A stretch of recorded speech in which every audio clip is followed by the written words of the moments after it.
کیفیت اور ان کا ایک اور معاملہ یہاں اس آیہ مبارکہ میں ڈسکس ہوا کہ وَإِذَا لَقُوا الَّذِينَ آمَنُوا قَالُوا آمَنَّا۔ مفسرین نے بیان کیا ہے کہ یہ مدینہ پاک میں جو منافقین تھے وہ اور گروہوں میں سے بھی تھے، یعنی کفار وغیرہ میں سے بھی تھے، لیکن مین یہ ان کا اوریجن یہودیت تھا۔ یہ جن کی بات ہو رہی ہے مفسرین نے بیان کیا ہے کہ یہ پیچھے سے ان کا اوریجن یہ یہودی تھے، ان سے نکل کر یہ اسلام سے متاثر ہو کر ادھر آئے تھے۔ تو جب اہل ایمان سے آ کے ملتے، اہل ایمان کی مجالس میں آتے، یہ منافقین جن کا اوریجن یہودیت تھا، تو ان کے ہاں اپنا اعتماد بحال کرنے کے لیے اور اپنا ٹرسٹ قائم کرنے کے لیے کہ ہمارے بارے میں کوئی شک نہ کریں اور ہمیں اپنے جیسا اہل ایمان جانیں، تو اپنے اعتماد کو بحال کرنے کے لیے جب اہل ایمان کے پاس آتے تو ان کو بتاتے کہ قرآن مجید میں اللہ رب العزت نے حضور علیہ السلام کی یہ شان بیان کی ہیں، اہل ایمان کی یہ شان بیان کی ہیں، قرآن مجید کی یہ شان بیان ہوئی ہے۔ یعنی جو تورات میں وہ سنتے تھے خبریں آقا علیہ السلام کے بارے میں اور قرآن مجید کے بارے میں، وہ آ کر اہل ایمان کو بتاتے کہ یہ کچھ تمہارے بارے میں تورات میں بیان ہوا، تاکہ اہل ایمان ان پر اعتماد کریں، ان پر یقین کریں کہ واقعتاً یہ پکے سچے مومن ہیں۔ اب یہ بات جب ادھر اپنے اعتماد کے لیے یہ کرتے تو جب واپس جاتے تو جو ادھر یہ خبریں دیتے تو انہی میں سے جا کے ادھر بھی بتانے والے ہوتے یہودیوں کو کہ یہ وہاں جا کے تورات کی یہ خبر بھی انہوں نے دی، یہ خبر بھی انہوں نے دی، یہ بھی انہوں نے خبر دی۔ تو اس میں آ کر جو پچھلے یہودی بڑے وڈیرے تھے ان میں مفسرین نے بیان کیا ہے کہ یعنی اوپر حضرت عبداللہ بن عباس رضی اللہ تعالیٰ عنہما فرماتے ہیں کہ یہ جو اہل ایمان کے پاس آتے تھے ان کا اوریجن یہودی تھا، ان سے مراد یہود میں سے منافقین ہیں۔ جب مومنین سے ملتے تو کہتے ہم ایمان لائے جیسے تم ایمان لائے ہو، اعتماد بحال کرنے کے لیے۔ اور جب یہ واپس جاتے اپنے ان بدماشوں اور گنڈوں کے پاس جو یہودی سرگنا تھے، جن میں کعب بن اشرف، وہب بن یہود یا دوسرے رؤسائے یہود مالدار جو یہودی تھے، ان کے پاس جب جاتے تو وہ پھر ان کو لان تان اور ملامت کرتے، کیونکہ ان کو خبریں پہنچ جاتی کہ انہوں نے جا کر وہاں پر تورات کے متعلق کیا کیا بیانات دی ہیں اہل ایمان کے ہاں اپنا اعتماد بحال کرنے کے لیے۔ تو اس پر جب وہ لان تان کرتے تو اس کا یعنی اللہ رب العزت نے اس چیز کو مینشن کیا کہ جب وہ آپس میں خلوت میں ہوتے ہیں، یہ منافقین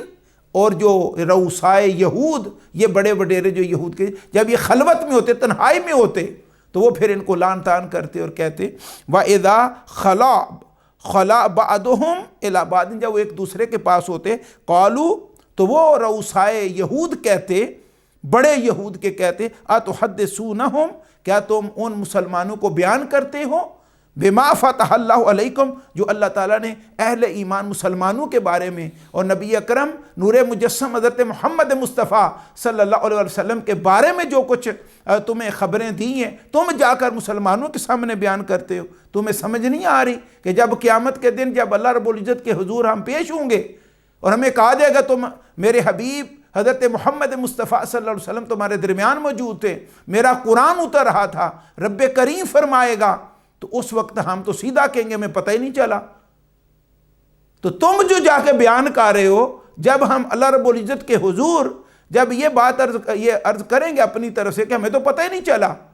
تو یہ مسلمان جن کے سامنے یہ ساری خبریں تم تورات کی جا کے بیان کر رہے ہو، اس دن پھر یہ اس چیز کو حجت بنائیں گے، دلیل بنائیں گے اور بارگاہ الہی مرض کریں گے کہ ان کے بارے میں یہی لوگ جو ان میں سے تھے، یہی تو خبریں میں دیتے تھے کہ تورات میں حضور علیہ السلام کے متعلق یہ معاملہ ہے، یہ شان بیان ہوئی، یہ مقام بیان ہوا، اہل ایمان کا مسلمانوں کی یہ شان بیان ہوئی ہے، قرآن مجید کی یہ شان بیان ہوئی ہے۔ تو اس دن یہ تمہاری باتیں جو تم ان کو جا کے بیان کرتے ہو، جو اللہ تعالیٰ نے تورات میں تمہارے سامنے اہل ایمان اور مسلمانوں کے والے سے کھولی ہیں، یہ بطور دلیل اور بطور حجت تمہارے مقابلے میں اللہ رب العزت کی بارگاہ اقدس میں لے کے آئیں گے، اور اس دن تمہارے پاس بولنے کے لیے کوئی چیز نہیں ہوگی۔ اور یہ جو روسائے یہود تھے، یہ ان منافقین کو کہتے جو جا کے خبریں اہل ایمان کو دیتے تھے، تو اس پر وہ ان کو کہتے روسائے یہود افلا تعقلون، کیا پاس تمہیں عقل نہیں؟ تمہاری عقل ماری گئی ہے؟ تمہیں سمجھ نہیں کہ تم کتنا بڑا گنونا کام کر رہے ہو، اپنے خلاف یہ ساری باتیں کر رہے ہو؟ اس پر اللہ رب العزت نے اگلی آیہ مبارکہ میں فرمایا اولا یعلمون ان اللہ یعلم ما یسرون وما یعلنون،